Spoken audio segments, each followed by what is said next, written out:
Please be ready for a dictation of a part 1 of the passage, from which possibly the first day skill dictation for DDC Senior PA was given on 23rd October 2020. 5 seconds. Start. The Vice President of India is the second highest constitutional office in India after the President. Article 63 of the Indian Constitution states that there shall be a Vice President of India. The Vice President acts as President in the absence of the President due to death, resignation, impeachment, or other situations. The Vice President of India is also ex officio chairperson of the Rajya Sabha. When a bill is introduced in Rajya Sabha, the Vice President decides whether it is a financial bill or not. If he is of the opinion a bill introduced in the Rajya Sabha is a money bill, he would refer the case to the Speaker of the Lok Sabha for deciding it. Article 66 of the Indian Constitution states the manner of election of the Vice President. The Vice President is elected indirectly by members of an electoral college consisting of the members of both houses of Parliament in accordance with the system of proportional representation by means of the single transferable vote, and the voting is by secret ballot conducted by Election Commission. The Vice President of India also acts as the Honorable Chancellor of Punjab University, Chandigarh. Mr. Venkaiah Naidu is the current Vice President of India. He defeated UPA's candidate Gopal Krishna Gandhi on 5th August 2017 election.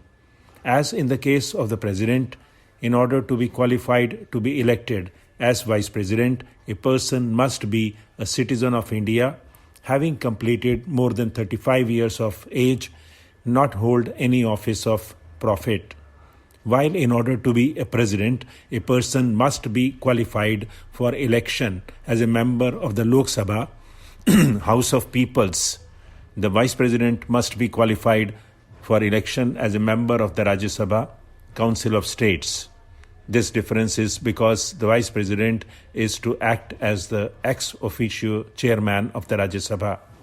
The Vice President is elected indirectly by an electoral college consisting of members elected as well as nominated of both houses of Parliament in accordance with the system of proportional representation by means of the single transferable vote, and the voting in such election is by secret ballot. The election of the Vice President is slightly different from the election of the President, as the members of state legislatures are not part of the electoral college, but the nominated members of both the houses are part of electoral college for the vice presidential election. The nomination of a candidate for election to the office of the Vice President must be subscribed by at least 20 electors as proposers and 20 electors as seconders. Every candidate has to make a security deposit of Rs 15,000 in the Reserve Bank of India. The Election Commission of India, which is a constitutional autonomous body, conducts the election. The election is to be held on no later than 60 days of the expiry of the term of office of the outgoing Vice President. A returning officer is appointed for the election, usually the Secretary General of either House of the Parliament by rotation. The returning officer issues a public notice of the intended election inviting nomination of candidates. Any person qualified to be elected and intending to stand for election is required to be nominated by at least 20 members of Parliament as proposers and at least 20 other members of Parliament as seconders. The nomination papers are scrutinized by the returning officer, and the names of all eligible candidates are added to the ballot. Stop.